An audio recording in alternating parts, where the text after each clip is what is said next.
Namaskar students, I am JVM's Dr. Ranji Kumawat from Faculty of Agriculture and Veterinary Science. Today we will discuss farm management and production economics. Under farm management and production economics, today we will discuss product-product relationship. Under the product-product relationship, we discuss the production possibility curve. The production possibility curve represents all possible combinations of two products that could be produced within a amount of inputs. Production possibility curve के अंदर अपन study करते हैं combination of two products की। जैसे अपन ने देखा factor relationship के अंदर तो अपन फैक्टर रिलेशनशिप वो तो रिप्रेजेंट कर रहा है किसको, टू इनपुट्स को। तो और प्रोडक्शन पॉसिबिलिटी है वो रिप्रेजेंट कर रहा है दो प्रोडक्ट्स को। सो जो प्रोडक्ट रिलेशनशिप के अंदर होता है टू इनपुट्स और इसके अंदर होते हैं two products. Production possibility curve is known as a opportunity curve because it is represent all production possibilities or opportunities available with the limited resources। जो प्रोडक्शन पॉसिबिलिटी कर्व है ये रिप्रेजेंट करता है अपॉर्चुनिटी कॉस्ट कर्व को। Opportunity cost curve के अंदर जो इसके अंदर क्या होता है, प्रोडक्शन पॉसिबिलिटी कर्व के अंदर जो रिसोर्सेज होते हैं वो लिमिटेड होते हैं, जो कि शो करते हैं अपॉर्चुनिटीज को। It is called a iso resources curve or iso factor curve because each output combination on this curve has the same resources requirement। iso production possibility curve है, इसको अपन iso resources curve भी कह सकते हैं, iso factor curve भी कह सकते हैं, क्योंकि इसके अंदर जो आउटपुट कॉम्बिनेशन जो होता है वो सेम रिक्वायरमेंट के अंदर होता है कि जो लिमिटेड रिसोर्सेज के अंदर जो आउटपुट्स की रिक्वायरमेंट होती है वो क्या होती है, same. It is also called a transformation curve. It is indicate the rate of transformation of one product into the another product। So जो product possibility curve है इसको अपन transformation curve भी कह सकते हैं। Product relationship deal with the resource allocations या resource limitations among the competing enterprises। Product relationship है वो शो करता है लिमिटेड रिसोर्सेज को और एलोकेशन रिसोर्सेज को। The goal of product relationship is profit maximization. जो प्रोडक्ट रिलेशनशिप है इसका जो मेन गोल होता है वो होता है प्रॉफिट मैक्सिमाइजेशन। अपन फैक्टर का देखें तो फैक्टर का जो है मेन गोल होता है मिनिमम कॉस्ट लगा के मैक्सिमाइजेशन प्रॉफिट अर्न करना। Under the product relationship, input are kept constant, product output are varied।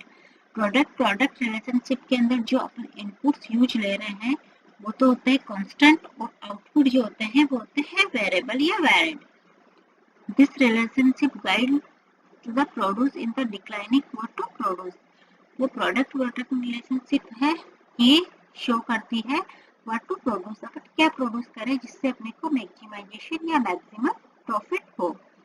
The relationship is explained by the principle of product substitution and law of equal marginal returns। Product relationship है वो explain करती है product substitutions को और law of equal returns को। The relationship is concerned with the determination of optimum combination of product enterprises। Product relationship है ये concern करती है किससे, ऑप्टिमम कॉम्बिनेशन ऑफ प्रोडक्ट से। जो प्रोडक्ट प्रोड्यूस कर रहे हैं उसकी क्वांटिटी या वो जो उसको डिटरमाइन कर रहे हैं अपन वो ऑप्टिमम कॉम्बिनेशन या ऑप्टिमम एंटरप्राइजेस के लेवल पे कर रहे हैं, तो वो होता है अपना product relationship. Now type of product relationship और एंटरप्राइजेस रिलेशनशिप। द प्रोडक्ट और enterprises relationship are four type. First joint product, second complementary enterprises या product, third supplementary enterprises, fourth competitive enterprises. First joint product are those production of one without the other is not possible।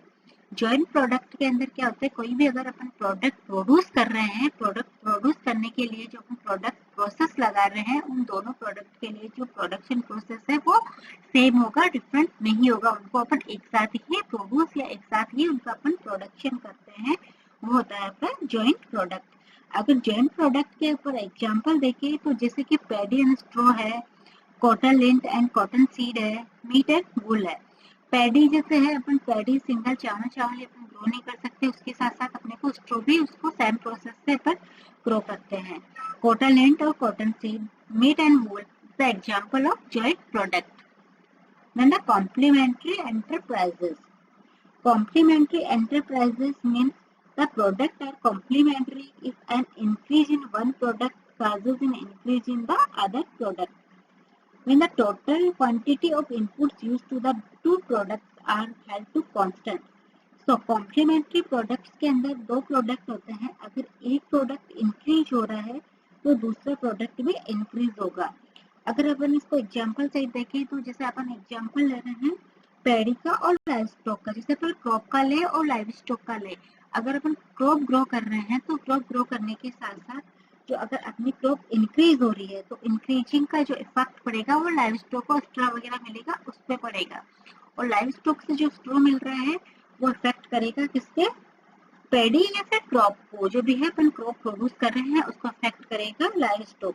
क्योंकि जैसे अपनी crop से अपने को straw वगैरह मिल रहा है, जो स्ट्रॉ काम आएगा लाइव स्टॉक के, लाइव स्टॉक से अपने को गेन हो रहा है एफआईएम किसके काम आएगा, जो अपन क्रॉप वगैरह प्रोड्यूस कर रहे हैं उसके जो फर्टिलाइजर्स वगैरह दे रहे हैं, एफआईएम दे रहे हैं उसके लिए।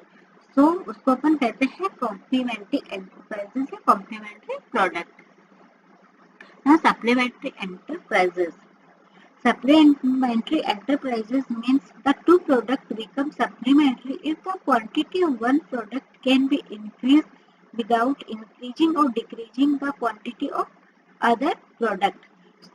सप्लीमेंट्री प्रोडक्ट के अंदर दो प्रोडक्ट होते हैं, इनमें से दो प्रोडक्ट होते हैं तो एक प्रोडक्ट अगर इंक्रीज या डिक्रीज हो रहा है तो उसका इफेक्ट दूसरे प्रोडक्ट पे नहीं पड़ेगा, कि अगर पहला इंक्रीज डिक्रीज हो रहा है तो दूसरा भी इंक्रीज या डिक्रीज हो, ऐसा इसमें नहीं होता है, होता है अपना सप्लीमेंट्री एंटरप्राइजेस। जिस सप्लीमेंट्री एंटरप्राइजेस का एग्जांपल लेकर तो सीजनली क्रॉप से ले सकते हैं और स्मॉल डेयरी यूनिट और पोल्ट्री यूनिट से ले सकते हैं।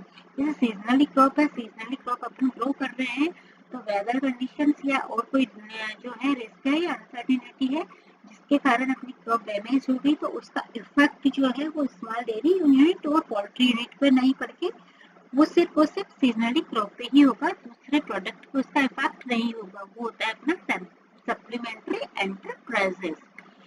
Now competitive enterprises. Competitive enterprises means there are the two product they are compete to each other. Competitive enterprises ये प्रोडक्ट के अंदर दो प्रोडक्ट होते हैं जो कि एक दूसरे को कॉम्पीट करते हैं। जैसे कि एग्जांपल अपन ले, जैसे कि वीट और मस्टर्ड है, तो वीट और मस्टर्ड है तो अगर अपन इसके अंदर सीड फीड जैसे अपन फर्टिलाइजर या पेस्टिसाइड डाल रहे हैं तो इसके अंदर अपन जैसे वीट के अंदर ज्यादा डाल रहे हैं, मस्टर्ड के अंदर ज्यादा डाल रहे हैं तो वो एक दूसरे को कॉम्पीट करेंगे कि उसका प्रोडक्शन ज्यादा होगा उसका प्रोडक्शन कम होगा, होता है अपना competitive enterprises. Now ISO revenue line. The ISO revenue line represents all possible combination of two products which would be held at equal same revenue or income. ISO revenue line है वो represent करती है दो product के combination को जिनसे मिलने वाली yield जो है और revenue है वो सेम अमाउंट के अंदर अपने को गेन होता है, वो होता है ISO revenue line। Characteristics of iso revenue line. Iso revenue line के क्या क्या कैरेक्टरिस्टिक्स हो सकते हैं। फर्स्ट है iso revenue line is straight line because the product price do not change with the quantity sold. जो आइसो रेवेन्यू लाइन होती है, जिसका जो लाइन होती है इसकी स्ट्रेट लाइन शो करती है। स्ट्रेट लाइन का अर्थ होता है कि इसके अंदर अगर प्राइस के अंदर कोई चेंज नहीं हो रहा है तो क्वांटिटी सोल्ड के ऊपर क्या इफेक्ट होगा। If the total revenue increase, the ISO revenue line move away from the origin, since the total revenue determine the distance from the origins. That the slope of indicate ratio of product output price as long as the product prices remaining constant. The ISO revenue line show the different total revenue are variable, where the change in either price will be change the slope. तो iso revenue line है वो show करती है कि अगर price, अगर iso revenue line के अंदर प्राइस का जो स्लोप है ना चेंज होगा तो वो आइसो रेवेन्यू लाइन को इफेक्ट करेगा. Now expansion path in product relationship.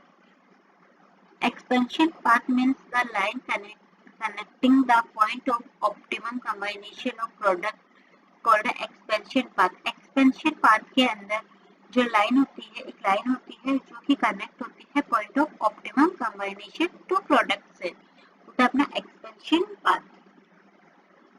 I hope all are you satisfied with my digital session. If you have any query, please mention in comment box. Thank you, students.